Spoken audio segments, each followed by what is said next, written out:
amigos da Fraternidade Batuíra, nós sempre estivemos juntos e é uma grande alegria. Mais uma vez, podemos falar em nome da doutrina, em nome desta doutrina que nós todos amamos. Ainda na semana passada, assistimos a nossa querida Aida falar sobre a eficácia da prece, escorrendo lindamente, com sabedoria, com muito amor, e damos hoje continuidade sobre o mesmo assunto, sobre a prece. É o capítulo 27º do Evangelho segundo o Espiritismo, Pedi e obtereis. Qual é, então, o significado? Por que pedir e obter? Como? É necessário pedir para que se obtenha, que se receba, mas realmente sabemos o que pedir? Principalmente, o que fazer com aquilo que obtemos? Porque, na verdade, queremos, por vezes, aquilo que não nos vai fazer bem. E nem sempre entendemos quando não somos atendidos. Deus sabe o que é melhor para cada um de nós. Mas o que pedir? Coisas materiais, saúde, paz, sossego, alguém que chegue, alguém que parta. O que fazer quando formos atendidos? Vamos dar conta daquilo que nos chega? Será que estaremos preparados? Então, o Divaldo nos conta uma história daquela mulher, mãe de 4 filhos, com um esposo muito enfermo, internado no hospital. Ela se queixava e pedia ardentemente para que Divaldo intercedesse junto ao doutor Bezerra de Menezes, para que curasse o marido. E assim foi por um bom tempo. Doutor Bezerra sempre explicando que o que acontecia era o melhor e que ele estava sendo curado. Mas ela insistia na cura. E aí um dia, Divaldo se encontra novamente com a mulher e ela estava do mesmo jeito, triste, desesperada. Mas e aí, seu marido foi curado? O doutor Bezerra me contou que sim. Dada a sua insistência, ele recebeu a cura. Ah, seu Divaldo, ele sarou assim. Ficou tão bom, tão bem, que arrumou outra mulher e saiu de casa. Que situação, né? Por vezes, a cura é justamente o tempo da enfermidade. Preso ao leito, era preciso curar. Mas não era só o corpo, né? Atualmente, estamos no meio da pandemia do Covid-19. Começou lá em 2020. Era esperado até então cataclismos, o apocalipse, o fim do mundo, entre guerras e catástrofes. Mas eis que um minúsculo vírus, imperceptível a olho nu, colocou toda a Terra em suspense. Nos uniu a todos, em todas as partes do globo, nas limitações, nos sofrimentos, no isolamento, e todos choram a mesma forma, pobres e ricos, não há cor, não há credo, a dor da perda, a dor do medo, da insegurança. Nunca se orou tanto e nem se pediu tanto, porque é a mesma dor. Mas como orar para obter? Existem vários tipos de prece. Cada um de nós tem uma dinâmica própria, pessoal. É preciso sair do chão, elevar mais o coração, a alma, mais do que o pensamento. Mas existem vários tipos de prece. Vamos retratar algumas. No Evangelho segundo o Espiritismo, no capítulo 27, mostra que existem preces inteligíveis. Mas o que quer dizer isso? São aquelas cujo pensamento se confunde com medo, desesperança, falta de fé. E se ora é por obrigação, repetindo fórmulas verbalísticas, onde o coração vai de longe. Existe a prece refratária. Essa prece refratária está muito bem retratada no livro Entre a Terra e o Céu. Logo no comecinho, onde uma adolescente, percebendo o caos em que a família se encontrava, pede ardentemente para que a mãe desencarnada olhasse por eles e os ajudasse. sem saber que era justamente a mãezinha desencarnada que promovia toda a aflição. Essa prece foi interceptada pelos espíritos benfeitores, que mesmo sem que a adolescente suspeitasse, efetivaram a ajuda. Então é o caso de nós pedirmos, muitas vezes ardentemente, por aquele ente querido que desencarnou. Mas qual é a sua dificuldade? A dele que desencarnou? Como estará? Será que não estamos exigindo algo além das possibilidades dele, como foi o caso da adolescente? Tem também a prece dos infelizes. Haroldo conta que estava passando por uma fase muito difícil em sua vida e se encontrava numa praça, na companhia de um amigo, quando não conseguiu reter as lágrimas e começou a chorar. Nisso passou um senhor de idade e disse para ele: ore por mim, por favor, ora por mim. Deus ouve aos que estão infelizes. Só mais tarde ele veio saber que aquele senhor era o padre da igreja que tinha naquela praça. Isso quer dizer, todos nós precisamos de prece. E a prece da mãe? Prece de mãe, Chico Xavier disse que a prece de mãe arromba as portas do céu. Isso tem muito valor. A mãe não desiste nunca. Certa feita, o Chico foi visitar uma penitenciária e a comitiva que estava junto dele, após a visita, argumentou: ô Chico, deve ter sido horrível para você, com toda essa mediunidade. Você deve ter visto espíritos horríveis, obsessores medonhos. Chico, muito calmo, com os olhos cheios de lágrimas, respondeu: não, não vi nada horrível. Vi muitas mães. A mãe não desiste nunca, seja qual for a situação. E a prece dos bondosos? A prece dos bondosos, ela alcança os céus, porque, na verdade, o bondoso tem a companhia dos bons, da espiritualidade que ajuda, que está disposta a fazer o bem. Infelizmente, por vezes, a falta de fé e desesperança faz com que muita gente delegue a prece. Passe a pedir que outrem faça por ele aquilo que ele mesmo não acredita.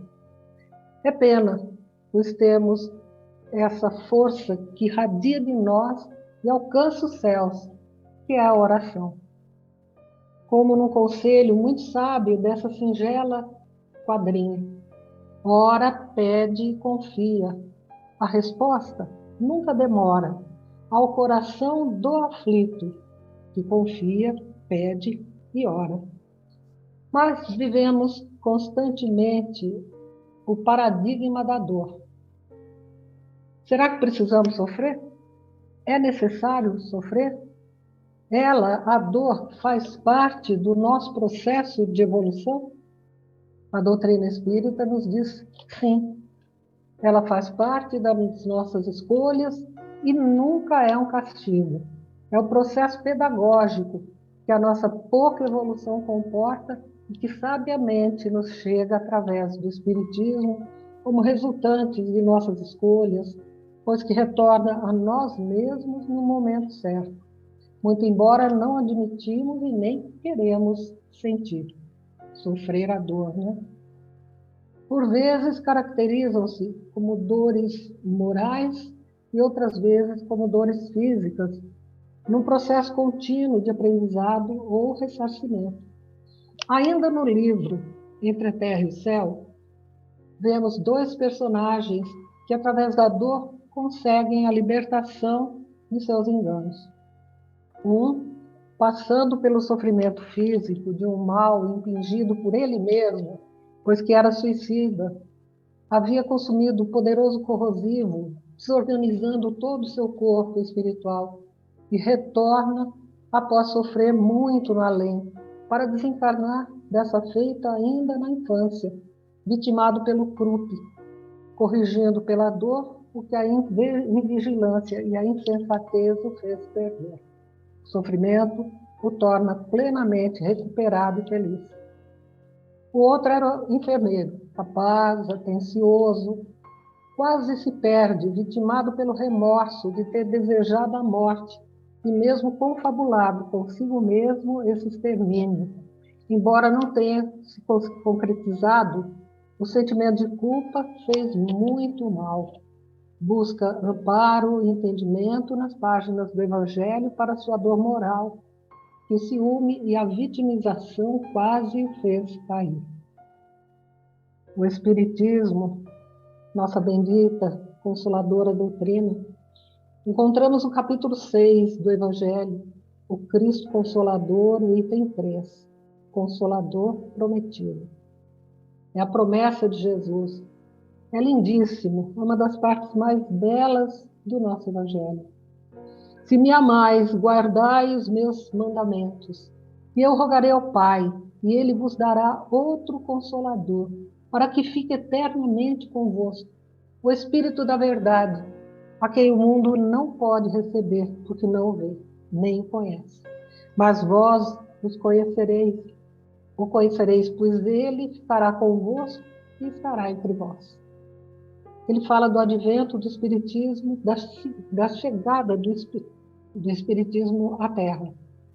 Bendita e consoladora doutrina, que aniquilou a morte, pois que ela não existe, e que nos mostra o mundo espiritual interagindo constantemente com o mundo físico. Todo esse capítulo do Evangelho é o próprio Jesus, nosso mestre, que nos fala. Ele mesmo foi quem consagrou a dor, quem a tornou sagrada no Jardim das Oliveiras, em face da iminente desencarnação. Então, meus amigos, não estamos sós, principalmente nesses momentos de dor, de perdas, separações, de desemprego, de desalento. Nós espíritas, muitas vezes, lemos achando belíssima a comunicação do Espírito da Verdade no Evangelho segundo o Espiritismo. E não nos damos conta da profundidade dessas palavras, do quanto elas nos prometem não apenas a consolação, mas a proteção, o amparo, o socorro. Convido a todos para que releiam o capítulo 6. Ele todinho, coloquem o coração à guarda, compreendendo a profundidade das palavras do Cristo. Palavras que nos remetem a essa proteção e amparo que Ele, o Mestre, nos traz. Mas agora vamos relembrar no livro Nosso Lar, no momento de profunda apreensão e de ajuda espiritual, a descer sobre toda a face da terra, quando da Segunda Guerra Mundial, nos idos de 1939. Todos com certeza se lembram, porque foi muito destacada no filme e também no livro belíssimo que André Luiz nos traz. E tenho certeza que todos já leram diversas vezes e retomem a leitura, porque é ensinamento puro. Então André Luiz nos diz no livro Nosso Lar: encontrava-me ao entardecer nas câmaras de retificação, junto de Tobias e Narcisa, quando inesquecível clarim se fez ouvir por mais de um quarto de hora. Profunda emoção nos invadira a todos. É a convocação superior aos serviços de socorro à terra, explicou-me Narcisa bondosamente. A clarinada fazia-se ouvir com modulações estranhas e imponentes. Notei que profundo silêncio caiu sobre todo o ministério da regeneração. Atento à minha atitude de angustiosa expectativa, Tobias informou: quando soa o clarim de alerta, em nome do Senhor, precisamos fazer calar os nossos ruídos baixos para que o apelo se grave em nossos corações. Quando o misterioso instrumento desferiu a última nota, fomos ao grande parque a fim de observar o céu. Profundamente comovido, vi inúmeros pontos luminosos, parecendo pequenos focos resplandecentes e longínquos, a librarem-se, pairar no firmamento. Enfim, esse clarim, disse Tobias, igualmente emocionado, é utilizado por espíritos vigilantes de elevada expressão hierárquica. Amigos, novamente nos encontramos sob a guarida e amparo desses luminosos espíritos angelicais. Atualmente, a mesma situação, desespero, não em face da guerra, mas nessa situação de pandemia que parou o mundo. Agora encontramos o soar da mesma clarinada que Manuel Filomeno de Miranda, sob as mãos do Divaldo Pereira Franco, nos alertou na obra No Rumo do Mundo de Regeneração. Ele conta exatamente a mesma situação do nosso lar. Novamente soou, no plano espiritual, em todos os rincões da terra, a clarinada de ajuda, esses clarins que vêm do plano espiritual, nos trazendo espíritos luminosos que estão entre nós. Não duvidemos, estão agora como estiveram outrora. Não vão fazer o milagre do plano físico, daquilo que queremos, de curas e tudo mais que nós desejamos nesse momento, mas vão amparar as criaturas que estão enfermas, aqueles que se encontram nos hospitais, nas UTIs, nos pronto-socorros, aqueles que estão nos lares ainda sob esse Covid-19 atroz que faz sofrer a família inteira. E não se iludam, eles estão também amparando os desencarnados. Porque o que a nossa doutrina nos trouxe? Que não existe a morte. Então é um momento de transição para o plano espiritual. E sabemos que a vida continua. Mas como é doloroso sofrer a morte de um ente querido. Mas não se iludam. Aí estão os nossos angelicais, amigos da luz, que vieram ao som dessa clarinada que Jesus fez por toda a face da terra e estão dispostos, nos ajudando a todos os instantes. Vamos pedir para obter, vamos orar para obter serenidade, fé, muita confiança no plano maior, nos desígnios de Deus que não nos desamparam. Então não estamos sós, à mercê de um vírusinho pequeno que dizima, que mata. Nós estamos protegidos por Deus. É isso que nós queremos, é isso que está acontecendo. E graças a Deus, amigos queridos, a clarinada soou novamente. Eles estão entre nós. Urge que tenhamos fé, saibamos pedir e, principalmente, que façamos a nossa parte. Vamos melhorando o nosso coração, vamos dilatando o nosso entendimento, vamos recorrer à obra espírita tão bela, tão nobre, que nos traz tanta esperança. Vamos olhar o Evangelho com outros olhos, com olhos de pedir a proteção que nós precisamos, mas vamos doar também de nós para os nossos irmãos, como fazemos nas quartas-feiras. Esse trabalho belíssimo de vibrações. O que é ele, senão a continuidade dos trabalhos lá do Batuíra, lá da fraternidade que fazíamos presencialmente. Talvez, muito em breve, podemos até pensar em voltar. Mas, por hora, nos resta a oração. Vamos pedir, com fé para obter, com fé aquilo que precisamos, que necessitamos. E eu me lembro agora da oração de Meimei, que fala exatamente da fé. Meimei, esse nobre espírito que nos trouxe tantas comunicações, mesmo através também da Marici, nos encontros de sexta-feira, quando ela participava conosco, e depois continuou escrevendo através da sua psicografia. Meimei é sempre esse espírito angélico, esse espírito bondoso, boníssimo, que traz o amor, que retrata o amor na nossa vida. Hoje, a psicografia do Chico Xavier é o tipo de uma prece. Confia sempre. Não percas tua fé entre as sombras do mundo. Ainda que teus pés estejam sangrando, segue para frente. erguendo-a por luz celeste acima de ti mesmo. Crê e batalha. Esforça-te no bem, espera com paciência. Tudo passa e tudo se renova, mas o que vem do céu permanecerá. De todos os infelizes, os mais desditosos são os que perderam a confiança em Deus e em si mesmo, porque o maior infortúnio é sofrer a privação da fé e prosseguir vivendo. Eleva, pois, o teu olhar e caminha. Luta, serve. Aprende, adianta-te. Brilha a alvorada além da morte. Hoje é possível que a tempestade te amarfanhe o coração e te atormente o ideal, aguilhoando-te com aflição ou ameaçando-te com a morte. Não te esqueça, porém, de que amanhã será outro dia. Palavras lindíssimas de Meimei.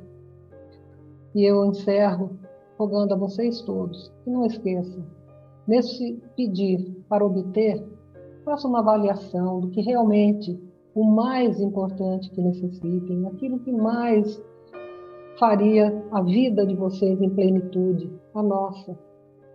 E não deixem de orar pelos outros. A prece em conjunto, como fazemos às quartas-feiras, pelo nosso semelhante, com certeza alcança as portas do céu. Muito obrigada a todos.